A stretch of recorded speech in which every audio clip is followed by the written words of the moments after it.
Hello, আসসালামু আলাইকুম। Visa tutor থেকে মহিউদ্দিন আরও একটি চমৎকার তথ্যবহুল ভিডিও নিয়ে রয়েছি। আজকে আমরা যে দেশের ভিসা, ব্যবসা, জব নিয়ে কথাবার্তা বলবো সেটি হলো ইউরোপ তথা সেনজেনের অন্যতম সুন্দর গুরুত্বপূর্ণ একটা দেশ গ্রিস। আর গ্রিসে কিন্তু আপনি এই ট্যুরিস্ট ভিসা নিয়ে যেতে পারেন। আর ট্যুরিস্ট ভিসা নিয়ে যেয়ে আপনি কিন্তু ওখানে স্থায়ী হওয়ার সুযোগ রয়েছে। তো বাংলাদেশ থেকে কিন্তু আপনি গ্রিসের রয়েছে মানে এম্বাসি, সেখানে যোগাযোগ করতে পারেন, সেখানে আপনি জমা দিতে পারবেন ফাইল কিছু। আপনি যদি ইন্টারেস্ট হন, আপনি গ্রিসে ট্যুরিস্ট ভিসা বা ভিজিট ভিসা যাবেন, তাহলে আপনি পুরো ভিডিওটি দেখতে পারেন। বিভিন্ন যে ডকুমেন্টগুলো লাগে, কি কি ডকুমেন্ট লাগে রেডি করলে আপনি যেতে পারবেন। তো টোটাল প্রসেসটি আমি আলোচনা করব, আর কিভাবে আপনি বিএসএফ এম্বাসি অ্যাপয়েন্টমেন্ট সহজে নিতে পারবেন সেই টিপসগুলো আপনি ফলো করব, শেয়ার করে দেবো আপনাদের। তো আপনি নিজে নিজে সব কাজ করতে পারবেন। তো আপনি যদি ইন্টারেস্ট হন, অবশ্যই পুরো ভিডিওটি দেখবেন। তো চলুন শুরু করা যায়, আমরা ভিডিওগুলো টপিকটা কভার করি। তো প্রথমে যে বিষয়টি রয়েছে আমি সূচিপত্রগুলো বলে দিই, তারপর ডিটেইলস আলোচনা করব। আপনার হোটেল বুকিং, ফ্লাইট বুকিং, তারপর কাভার লেটার, তারপর professional matter, CV, travel itinerary, তারপর আপনার ব্যাংক স্টেটমেন্ট, আপনার এনওসি পেপার, ট্রেড লাইসেন্স, এগুলো আপনি রেডি করতে হয়। তো আপনি ডিটেইলস আলোচনা করতে তাহলে আপনার জন্য সহজ হয়ে যাবে। তো প্রথমে আপনি যে কাজটি করবেন সেটি হলো আপনাকে একটা মানে রেডি করতে হবে, হোটেল বুকিং। কারণ আপনি গ্রিসে যাবেন, মিনিমাম 2 মাস আগে একটা হোটেল বুকিং করে নেবেন।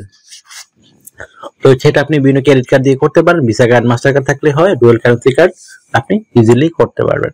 তারপর আপনার একটা ফ্লাইট রাউন্ড ট্রিপ টিকেট। তো ধরেন আপনি এই যে গ্রিসে যাবেন, আপনার যে রিটার্ন টিকেট রয়েছে এই ধরনের একটা টিকিট বুকিং করে নেবেন। তারপর আপনি যে কাজটি করবেন সেটি হলো একটা ট্রাভেল ইটিনারি লিখবেন। ধরেন আপনি ওখানে গিয়ে 10 দিন 15 দিন থাকবেন। তো 15 দিন আপনি গ্রিসে কোথায় কোথায় ঘুরবেন, সকাল, বিকাল, দুপুর, সেই বিষয়টি সুন্দর করে সাজিয়ে গুছিয়ে আপনাকে এই মানে ফাইলগুলো রেডি করতে হবে। তো আশা করি বিষয়টি বুঝতে পেরেছেন। তারপর আপনাকে একটা কভার লেটার লিখতে হবে। আর জবের কভার লেটার আর বিজিট ভিসা অনেক ডিফারেন্ট হয়। তো আপনি কিভাবে একটা মানে এই যে বিজিট ভিসার কভার লেটার লিখবেন, তো এখানে লিখতে পারেন আপনি গ্রিস কেন যেতে চান, এবং এই যে গ্রিসের যে মানে রয়েছে, বিশেষ করে নানা স্থান, সেগুলো আপনি কেন যেতে চান এবং আপনি গ্রিসকে কেন এত পছন্দ করলেন, এগুলো সুন্দর করে সাজিয়ে গুছিয়ে লিখবেন। তারপর আমি একটু যে লিস্ট গুলো বললাম, সেই লিস্ট আপনার সাথে কি কি ডকুমেন্ট রয়েছে সেগুলো সুন্দর করে সাজিয়ে লিখে দেবেন। তারপর আপনার যদি আপনি মানে একটা ব্যাংক স্টেটমেন্ট নিয়ে নেবেন, ব্যাংক স্টেটমেন্ট লাগে না, কিন্তু আপনি সাথে যখন রাখবেন তো আপনার কিন্তু মানে আরো মানে মনে হবে আপনার মানে এই মানে প্রফেশনাল একজন লোক। তো এই জন্য আপনাকে সহজে ভিসা দিয়ে দেবে। আপনি ডলার নিতে বা ইউরোতে নিতে চেষ্টা করবেন। তারপর আপনি যদি ডুয়াল কারেন্সি কার্ড সাথে করে $1,500-2,000 নিয়ে যাবেন, বা ইউরো নিয়ে যেতে পারেন যেহেতু সেনজেন দেশ। তারপর আপনার একটা ইন্স্যুরেন্স করতে হবে, ট্রাভেল ইন্স্যুরেন্স। এটা আপনি বাংলাদেশ থেকে করতে পারেন বা ইউরোপের বিভিন্ন এজেন্সি রয়েছে, কোম্পানি, তাদের থেকেও করতে পারেন। সেনজেন সব দেশে মোটামুটি এটা করা লাগে, বাধ্যতামূলক। তারপর আপনার যে কাজটি করতে হবে, আপনি যদি ব্যবসায়ী হন অবশ্যই ট্রেড লাইসেন্স করে নেবেন। আর যে আপনার রিটার্ন থাকে, ই রিটার্ন, টিন সার্টিফিকেট অবশ্যই দিয়ে দিবেন। তারপর আপনার যদি আপনি চাকরিজীবী হন, সরকারি বেসরকারি, আপনাকে একটা এনওসি পেপার নিতে হবে। তো আপনি যদি এই পেপারগুলো রেডি করেন, আপনি আর তারপর লাস্টে আপনার একটা Shenzhen visa form fill up করে ইউএসএর এম্বাসি অ্যাপার্টমেন্ট নিয়ে আপনি জাস্ট এই ফাইলগুলো জমা দিবেন। তো আপনি ভিসা নরমালি 15 দিনের মধ্যে তারা দিয়ে দেয়।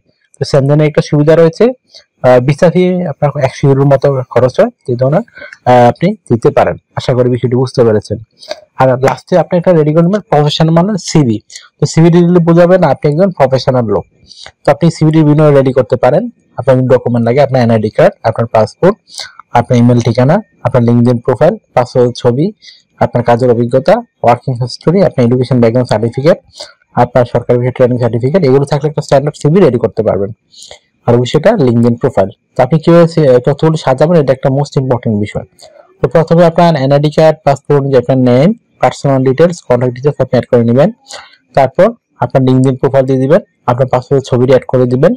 তারপর আপনি দিয়ে দেবেন কাজের অভিজ্ঞতা, ওয়ার্কিং হিস্টোরি, আপনার এডুকেশন ব্যাকগ্রাউন্ড সার্টিফিকেট, আপনার সরকারি বিষয় ট্রেনিং সার্টিফিকেট।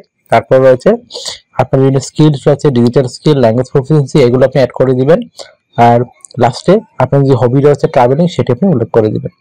তো আপনি এই ধরনের ডকুমেন্ট রেডি করলে জাস্ট লাস্টে বিএসএফ অ্যাওয়ার্ড নিয়ে আপনি এই ফাইলগুলো শুধু জমা দিবেন। আশা করি বিষয়টি ক্লিয়ার হয়েছে। তারপর যদি আপনার আরো কিছু জানতে ইচ্ছে করে, আপনি অবশ্যই ভিডিওতে কমেন্টস করতে পারেন। আর আমার চ্যানেলে আপনি নতুন হয়ে থাকলে অবশ্যই চ্যানেলটিকে সাবস্ক্রাইব করে বেল বাটনটি চেপে রাখবেন, তাহলে রেগুলার আপনি আপডেটেড ভিডিওগুলো পেয়ে যাবেন। আর আরেকটা বিষয় হলো, এই অনেকে আমাকে বলেন সাউন্ড ভালো হচ্ছে না, আসলে আমার একটু ঠান্ডা লেগেছে, এজন্য কথা অনেক সময় একটু আপনার মানে প্রবলেম হতে পারে, এজন্য আমি সরি। তো আশা করি বেশি দোয়া করবেন আমার জন্য, আমি যেন তাড়াতাড়ি সুস্থ হয়ে উঠি। তারপর আপনার জন্য বিভিন্ন ইনফরমেশনমূলক তথ্যগুলো দিয়ে যাচ্ছি। তো আর একটা বিষয় হলো, এই আপনারা অনেকে আমাকে অনেক কল দেন, ফোন দেন, আসলে আমি চাইলেও রিসিভ করতে পারি না। তো আপনারা যদি আমার সাথে কাজ করতে চান, ইন্টারেস্টেড, আমাকে অবশ্যই হোয়াটসঅ্যাপ মধ্যে মেসেজ দিবেন। স্ক্রিনে দেওয়া নাম্বারটি আমার হোয়াটসঅ্যাপ মেমো নাম্বার। তো আর আপনারা আমাকে বেশি সাপোর্ট করতে চাইলে বেশি বেশি ভিডিওগুলো শেয়ার করে দিবেন। তো ভালো থাকবেন, টেক কেয়ার, গুড বাই, টাটা। কথা হবে আগামী কোনো ভিডিওতে আবার।